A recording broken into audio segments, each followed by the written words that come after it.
आरती. Maharashtra express news मध्ये आपले स्वागत. तर पाहूया आजच्या काही विशेष घडामोडी. स्थानिक भूमिपुत्रांच्या महसूल कामातील दिरंगाई बाबत निषेध व्यक्त करण्यासाठी भूमिपुत्र रोजगार हक्क संरक्षण समितीचे अध्यक्ष सुशांत पाटील यांच्या नेतृत्वाखाली बुधवारी वसई तहसीलदार कार्यालयासमोर धडक मोर्चाचे आयोजन करण्यात आले होते. छत्रपती शिवाजी महाराज राजस्व अभियान अंतर्गत महसूल विभागाने मागील काही दिवसात विविध ठिकाणी शिबिराचे आयोजन करण्यात आले होते. या शिबिरामधून नागरिकांना आवश्यक सेवा सुविधा दिल्या जात नसल्याचा आरोप सदर संघटनेने केला. अधिकारी व कर्मचारी वेळेत सेवा देत नाहीत, त्यामुळे नागरिकांना वारंवार फेऱ्या माराव्या लागत असल्याचे निवेदनात म्हटले आहे. परिणामी नागरिकांना आवश्यक सेवेचा लाभ मिळत नाही. तालुक्यात या अभियानाचा प्रभावी प्रसार व प्रचार होत नसल्यामुळे नागरिकांमध्ये तीव्र नाराजी असल्याचा आरोप या तक्रारी निवेदनातून करण्यात आला आहे. याचबरोबर तालुक्यातील तलाठी व मंडळ अधिकारी मनमानी कारभार करत असल्यामुळे व्यवस्थापन भ्रष्ट झालेले आहे.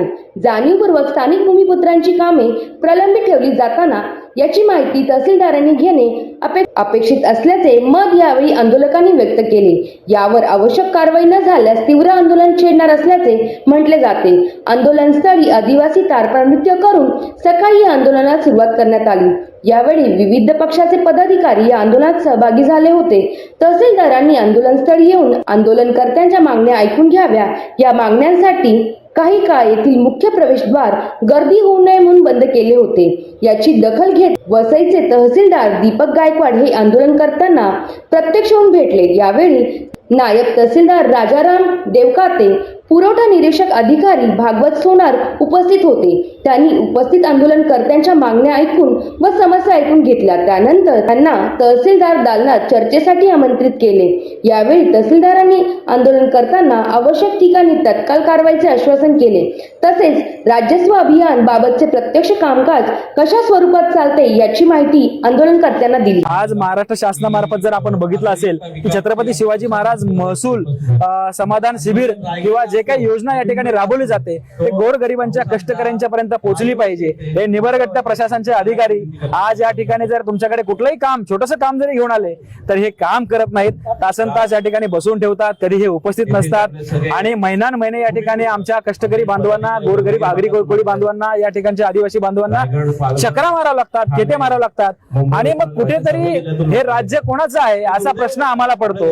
आज जर आपण पाहिलं असेल की जर महाराष्ट्राला आणि या महाराष्ट्राच्या जमिनी परप्रांताच्या घशात घालणारा जर कारणीभूत कोणी असेल तर हे आमचे निबरगठ्ठ गेंड्याच्या कातडीचे प्रशासन.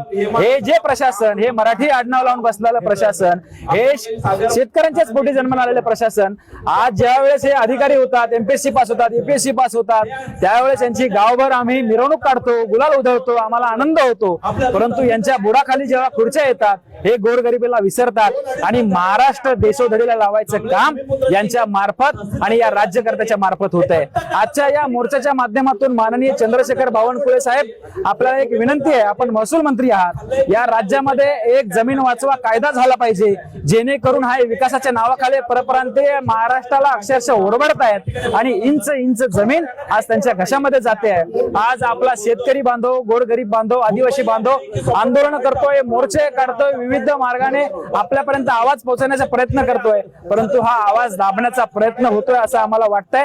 म्हणून एक महसूल मंत्री विभागाचे मंत्री म्हणून आपण या राज्यामध्ये जमीन वाचवा कायदा करा आणि हा नागरी सेवा हक्क प्रभावीपणे अंमलबजावणी गोरगरिबांपर्यंत पोहोचली पाहिजे अशी आमची मागणी आहे. म्हणून मराठी एकीकरण समितीचा पाठिंबाच नव्हे तर प्रत्यक्ष आम्ही आज बहुसंख्येने या मोर्चामध्ये वसई या ठिकाणी तहसील कार्यालयामध्ये आम्ही उपस्थित आहोत. चौथी मुंबई बघितली जाते, चौथी मुंबई, पाचवी मुंबई हे सगळं आज तुम्ही बघितलं. त्यावेळेस ताकदीने मोरारजी देसाई लढला, ते शक्य झालं नाही मुंबई गिळणं. म्हणून आज MMR क्षेत्र आपल्या हातून घालवण्यासाठी सगळा विकास तुम्ही जर बघितलं, भारत विरुद्ध इंडिया तसा ग्रामीण महाराष्ट्र विरुद्ध शहरी महाराष्ट्र असा प्रकार या ठिकाणी माननीय देवेंद्र फडणवीस करतायत.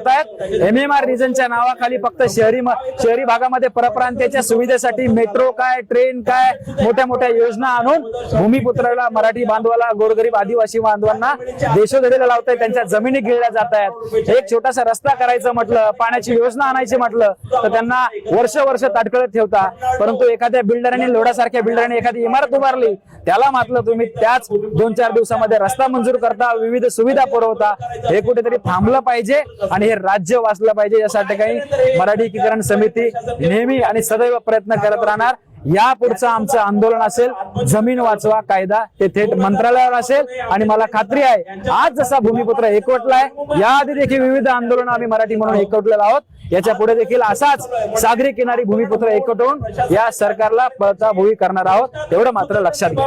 तर या होत्या शहरातील महत्त्वाच्या ठळक घडामोडी. अशाच काही नवनवीन घडामोडी पाहण्यासाठी आमच्या चॅनलला लाईक करा, शेअर करा, सबस्क्राईब करा आणि बेल आयकॉन दाबायला विसरू नका. धन्यवाद.